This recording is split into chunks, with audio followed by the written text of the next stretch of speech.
ಆಗಿದೆ. ಅಂತಿಮ ಕ್ಷಣದ ಚೆಂಡಿದು ಮುನ್ನುಗ್ಗಿ ಬಾರಿಸುವ ಪ್ರಯತ್ನ, ಬಹುಶಃ ಸೊಗಸಾದ ದಾಳಿಗಾರಿಕೆ. ಉರಿ ಚೆಂಡಿನಂತೆ ಬಂದಂತ ದಾಳಿ ಅದು ಸಂಪೂರ್ಣವಾಗಿ ವೈಫಲ್ಯ ಎದುರಿಸಬೇಕಾಗಿದೆ.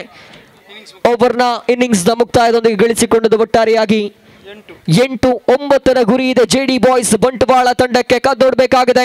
ದ್ವಿತೀಯ ಇನ್ನಿಂಗ್ಸ್ ಯಾವೆಲ್ಲ ನಾಟಕೀಯ ಬೆಳವಣಿಗೆಗಳಿಗೆ ಸಾಕ್ಷಿಯಾಗಲಿಕ್ಕಿದೆ, ಯಾವೆಲ್ಲ ತಿರುವುಗಳಿಗೆ ಸಾಕ್ಷಿಯಾಗಲಿಕ್ಕಿದೆ. ಅಂತಿಮ ಕ್ಷಣದಲ್ಲಿ ಆ ಒಂದು ಚಾಂಪಿಯನ್ ಟ್ರೋಫಿಯನ್ನ ಮುಡಿಗೇರಿಸಿಕೊಂಡು ಬರುವ ಮುಂದಿನ ವರ್ಷದವರೆಗೂ ಕೂಡ ಈ ಒಂದು ಟೂರ್ನಮೆಂಟ್ ನ ಚಾಂಪಿಯನ್ಸ್ ಆಗಿ ಮೆರೆಯಲಿಕ್ಕಿದ್ದಾರೆ ಎಂಬುದನ್ನ. Over to Althaf Madadka. ರೋಚಕತೆಗೆ ಸಾಕ್ಷಿಯಾಗಿರತಕ್ಕಂಥ ಎಲ್ಲ ಸಾಧ್ಯತೆ ಇದೆ. ಫೋಕಸ್ ಬಂಟ್ವಾಲ್ ಎನ್ನತಕ್ಕಂಥ ತಂಡವನ್ನು ಖಂಡಿತವಾಗಿ ನೆನಪಡಬೇಕಾಗಿದೆ. ಕಾರಣ ತಾವು ದಂಡಿಸತಕ್ಕಂಥ 10 ಓಟ 11 ಓಟವನ್ನು ಕೂಡ ಇರುವ ದಾಳಿಗಾರರ ಅದ್ಭುತ ಎಸೆತಗಾರಿಕೆ ಮತ್ತು ಶ್ರೇಷ್ಠತೆಯ ಕ್ಷೇತ್ರಪಾಲನೆಯೊಂದಿಗೆ ಸೆಮಿಫೈನಲ್ ಹಂತದವರೆಗೂ ಕೂಡ ದಾಖಲು ಮಾಡಿತ್ತು ಆ ಒಂದು ತಂಡ. ಇಲ್ಲಿ ಮೊತ್ತದೇ ಹಾದಿಯಲ್ಲಿದೆ. 9 ಓಟ ಎನ್ನುವಂತಹ ಮೊತ್ತ ಅಂಡರ್ ಆರ್ಮ್ ಕ್ರಿಕೆಟ್ನಲ್ಲಿ 9 ಓಟವು ಕೂಡ ಕಠಿಣ ಸವಾಲಾಗಿ ಪರಿವರ್ತಿಸಿದಂಥ ಅದೆಷ್ಟೋ ಕ್ರೀಡಾಕೂಟಗಳನ್ನು ಗಮನಿಸಿದ್ದೇವೆ. ಕಡಿಮೆ ಮೊತ್ತಕ್ಕೆ ಆಲ್ ಔಟ್ ಆದಂಥ ಬಹಳಷ್ಟು ನಿದರ್ಶನಗಳಿವೆ.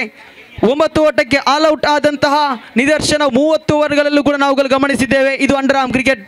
ಈ ಬಾರಿ 12 ಚೆಂಡು 9 ಓಟದ ಸವಾಲಿರುವಾಗ ದಾಂಡುಗಾರಿಕೆಯ ಸ್ಟ್ರೈಕ್ ತುದಿಯಲ್ಲಿ ಅಂಡರ್ ಆರ್ಮ್ ಕ್ರಿಕೆಟ್ನ ದೈತ್ಯ ಹೊಡೆತಗಳಿಗೆ ಹೆಸರುವಾಸಿಯಾಗಿರತಕ್ಕಂತಹ ಬಲಶಾಲಿ ಹೊಡೆತಕ್ಕೆ ಹೆಸರುವಾಸಿಯಾಗಿರತಕ್ಕಂಥ ಅಶ್ರಫ್ ಮುತ್ತೂರ್, ನಾನ್ ಸ್ಟ್ರೈಕರ್ ತುದಿಯಲ್ಲಿ intelligent cricketer of under arm cricket ಎಂದೇ ಖ್ಯಾತಿಯಾಗಿರತಕ್ಕಂತಹ ಸಾಜೇದ್.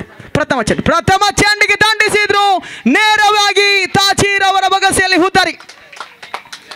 ಪಂದ್ಯಾಟ ಮತ್ತೆ ರೋಚಕತೆ ಹಾದಿಗೆ ತುಳಿಯತಕ್ಕಂಥ ಪಂದ್ಯಾಟವಾಗಬಹುದೇ? ಪ್ರತಿಯೊಬ್ಬ ಕ್ರೀಡಾ ಪ್ರೇಮಿಗಳು ಮನದಂಗಳದಲ್ಲಿ ನೆನಪಿಟ್ಟುಕೊಳ್ಳಬೇಕಾದಂತಹ ಅದ್ಭುತ ಪಂದ್ಯಾಟವಾಗಬಹುದೇ?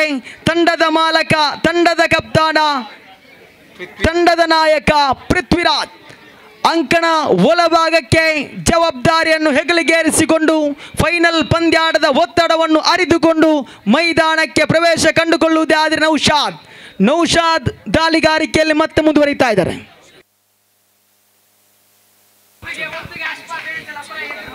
ದಾಳಿಗಾರಿಕೆಯಲ್ಲಿ ನೌಶಾದ್ ಮುಂದುವರಿಯುತ್ತಾ ತನ್ನದೇ ಆದ ಶೈಲಿಯಲ್ಲಿ ಮಗದೊಮ್ಮೆ ಸ್ವೀಪ್ ಮಾಡತಕ್ಕಂಥ ಪ್ರಯತ್ನ ಯಶಸ್ವಿ. 1 ಓಟ. ಆತ್ಮೀಯ ಕ್ರೀಡಾ ಪ್ರೇಮಿಗಳೇ, ಶಬೀರ್ ಹೆಗ್ಗನಗುರಿ ಉದ್ಯಮಿಗಳು ಬೆಂಗಳೂರು ಈ ಒಂದು ಪಂದ್ಯಾಟದ ವೀಕ್ಷಣೆಯಲ್ಲಿದ್ದೀರಾ. ತಮಗೆ ಅತ್ಯಂತ ಆತ್ಮೀಯವಾದ ಸ್ವಾಗತವನ್ನು ಬಯಸ್ತಾ ಇದ್ದೀನಿ. ಪ್ರೀತಿಪೂರ್ವಕ ಸ್ವಾಗತಗಳು ಸರ್. 8 ಓಟದ ಅನಿವಾರ್ಯತೆ ಉಳಿದಿರತಕ್ಕಂಥ 10 ಚೆಂಡುಗಳ ಮುಂದೆ ಮತ್ತೆ ನೌಶಾದ್ ಪೃಥ್ವಿರಾವ್ ಅವರ ಕಡೆಗೆ ನಡೆಸುವಂಥ ಪ್ರಯತ್ನವನ್ನು ಪಟ್ಟಣರಿಗೆ ಅವಕಾಶವಿತ್ತು. ಆದರೆ ಇಲ್ಲಿ ಕ್ಷೇತ್ರ ಪಾಲಕರಿಲ್ಲದ ಜಾಗದಲ್ಲಿ ಅವಳಿ ಓಟ ದಾಖಲಾಗ್ತಾ ಇದೆ. ಪೃಥ್ವಿರಾಜ್ ತಂಡದ ನಾಯಕ ಇಲ್ಲಿ ದಡ ಸೇರಿಸುವಂತ ನಾವಿಕನಾಗುತ್ತಾ ಇದ್ದಾನೆ.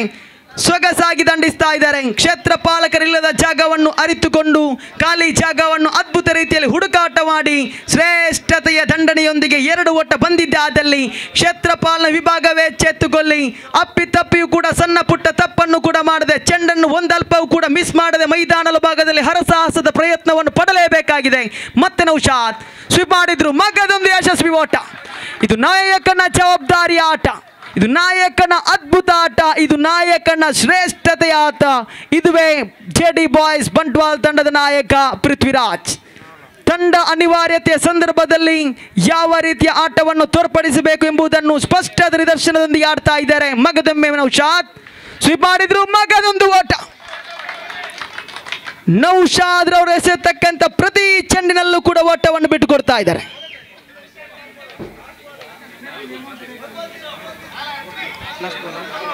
ಅಂತಿಮ 1 ಚೆಂಡು ಮಾತ್ರ ಬಾಕಿ. 5 ಖಾತೆಯಲ್ಲಿದೆ. 4 ಓಟದ ಸವಾಲಿದೆ. ನೌಶಾದ್ ಅಂತಿಮ ಚೆಂಡನ್ನು ಚುಕ್ಕಿಗೊಳಿಸಿ ಅಂತಿಮ ಓವರ್ ರೋಚಕತೆ ಓವರನ್ನಾಗಿ ಪರಿವರ್ತನೆ ಮಾಡುವರೆ. ಮತ್ತೆ ನೌಶಾದ್ ದಾಳಿಗಾರಿಕೆಯಲ್ಲಿ ನೇರ ದಾಂಡಿಗರ ಕಡೆಗೆ ಫುಲ್ ಟಾಸ್ ಹಾದಿಯಲ್ಲಿತ್ತು. ಇಲ್ಲಿ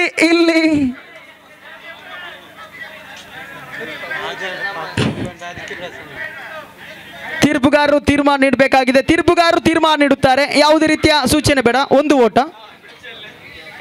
ಓಟ ಎನ್ನತಕ್ಕಂಥ ಸೂಚನೆ ನೀಡ್ತಾ ಇದ್ದಾರೆ. ದಯವಿಟ್ಟು ಪರಸ್ಪರ ಚರ್ಚೆ ಬೇಡ. 1 ಓಟ ಎನ್ನತಕ್ಕಂಥ ಸೂಚನೆ ನೀಡ್ತಾ ಇದ್ದಾರೆ. ಧನ್ಯವಾದಗಳು.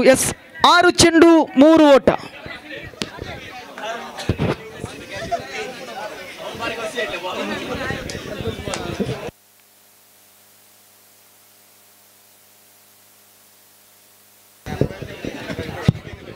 ಕೊನೆಯ 6 ಚೆಂಡುಗಳು ಮಾತ್ರ ಬಾಕಿ ಇದೆ.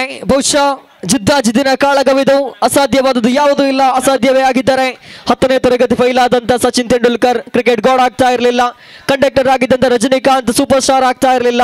ಕಾಲಿಗೆ ಹಾಕಲು ಶೂ ಇಲ್ಲದಂತ ಪಿಲೆ ಫುಟ್ಬಾಲ್ ಜಗತ್ತಿನ ದಂತಕತೆ ಆಗ್ತಾ ಇರಲಿಲ್ಲ. ಸದ್ಯ ತಾಚಿ ದಾಳಿಗಾರಿಕೆ ಭಾಗದಲ್ಲಿ ಸೊಗಸಾದ ದಾಳಿಗಾರಿಕೆ ತಿರುವು ಪಡೆದುಕೊಳ್ತಾ ಇದೆ ಪಂದ್ಯಾಟ. ಬೃಹತ್ ವಿಕೆಟ್ ನೆಲಪಾಲಾಗುವಂತ ಪರಿಸ್ಥಿತಿ, ನಂಬಿಕೆ ಭರವಸೆ ಸುಳ್ಳಾಗ್ತಾ ಇದೆ. ಬಹುಶಃ ಸಾಜದಲ್ಲಿ ವಿಕೆಟ್ ಒಪ್ಪಿಸ್ತಾ ಇದ್ದಾನೆ. 5ರ ಮುಂದೆ 3 ಅಂಕದ ಅವಶ್ಯಕತೆ ಮಾತ್ರ ಇತ್ತು. ತಾಚಿ ಹೀರೋ ಆಗ್ತಾ ಇದೆ. ಕಳೆದ ಪಂದ್ಯಾಟದಲ್ಲಂತೂ 6 ರನ್ ಸಿಡಿಸಿ ಹೀರೋ ಆಗಿ ಮಿಂಚಿದ್ದ. ಸದ್ಯ ದಾಳಿಗಾರಿಕೆಗೆ ಚೆಂಡನ್ನ ಕೈಗೆತ್ತಿಕೊಂಡ ಮರುಕ್ಷಣವೇ ವಿಕೆಟ್ ಲಭ್ಯವಾಗ್ತಾ ಇದೆ. ಕೊನೆಯ 5 ಎಸೆತಗಳು ಬಾಕಿ ಇದೆ. 3 ಅಂಕದ ಅವಶ್ಯಕತೆ ಇದೆ. ಗುಬ್ಬಿಯ ಮೇಲೆ ಬ್ರಹ್ಮಾಸ್ತ್ರ ಅನ್ನುವಂತ ಮಾತಿದೆ. ಇಲ್ಲಿ ಗುಬ್ಬಿಯೇ ಬ್ರಹ್ಮಾಸ್ತ್ರವಾಗಿ ತಿರುಗೇಟನ್ನ ಕೊಡ್ತಾ ಇದೆ ನೋಡಿ ಜೆಡಿ ಬಾಯ್ಸ್ ಬಂಟ್ವಾಳ ತಂಡಕ್ಕೆ. 5ರ ಮುಂದೆ 3 ಅನ್ನುವಂತ ಪರಿಸ್ಥಿತಿ. ಕುಳಿತವರನ್ನ ನಿಲ್ಲುವಂತೆ, ನಿಂತವರನ್ನ ಕೈ ತಟ್ಟುವಂತೆ ಮಾಡುವಂತ ಪಂದ್ಯಾಟವಿದು. ಈ ಬಾರಿ ಚೆಂಡು ಗಾಳಿಯಲ್ಲಿದೆ. ಎದ್ದು ಬಿದ್ದಾದರೂ ಕೂಡ ಪಂದ್ಯಾಟವನ್ನ ತನ್ನತ್ತ ಎಳೆದುಕೊಳ್ಳುವಂತ ಪ್ರಯತ್ನ. ಬಹುಶಃ ಇಲ್ಲಿ ಪಂದ್ಯಾಟ ಸಮಬಲಗೊಳ್ಳುತ್ತಾ ಇದೆ. 4 ಚೆಂಡುಗಳ ಮುಂದೆ 1 ಅನ್ನುವಂತ ಸ್ಥಿತಿ. ಜಿದ್ದಾಜಿದ್ದಿನ ಕಾಳಗ ಸುಲಭವಾಗಿ ಪಂದ್ಯಾಟವನ್ನ ಬಿಟ್ಟುಕೊಡಲಾರವು ಅನ್ನುವಂತ ಒಂದು ಸಂಕಲ್ಪ ಮಾಡಿದಂತಿದೆ ಎರಡೂ ತಂಡಗಳು ಕೂಡ. ಅಂತಿಮ 4 ಚೆಂಡುಗಳು 1 ಅಂಕದ ಅವಶ್ಯಕತೆ ಮಾತ್ರ. ಏನು ಬೇಕಿದ್ರೂ ಸಂಭವಿಸಬಹುದು. ಅಂತಿಮ ಕ್ಷಣದಲ್ಲಿ ಪಂದ್ಯಾಟ ಸಮಬಲಗೊಂಡ್ರು ಕೂಡ ಅತಿಶಯೋಕ್ತಿಯಲ್ಲ. ಕಾರಣ ಎರಡೂ ತಂಡದಲ್ಲೂ ಕೂಡ ಚಾಣಕ್ಯ ಆಟಗಾರರಿದ್ದಾರೆ, ಬುದ್ಧಿವಂತ ಪ್ಲೇಯರ್ಸ್ಗಳಿದ್ದಾರೆ. ಇಲ್ಲಂತೂ ಕ್ಯಾಚ್ ಅನ್ನ ಪಡೆದುಕೊಳ್ಳಬಹುದಾಗಿತ್ತೇನೋ. ಮತ್ತೆ ತನ್ನ ವಿಜಯ ಯಾತ್ರೆಯನ್ನು ಮುಂದುವರಿಸ್ತಾರೆ ಜೆಡಿ ಬಾಯ್ಸ್ ಬಂಟ್ವಾಳ.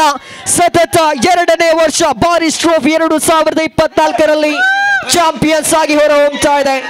ಜೊತೆಗೆ ಎದುರಾಳಿ ತಂಡ ನಂದಾವರ ರನ್ನರ್ಸ್ ಆಗಿ ಹೊರಹೊಮ್ಮುತ್ತಾ ಇದೆ. ಎರಡೂ ತಂಡಕ್ಕೂ ಕೂಡ ಧನ್ಯವಾದಗಳು ತಿಳಿಸ್ತಾ ಮುಂದೆ ಸಮಾರೋಪ ಸಮಾರಂಭದಲ್ಲಿ ಭೇಟಿಯಾಗೋಣ ಮಾತಿನೊಂದಿಗೆ. ಧನ್ಯವಾದಗಳು.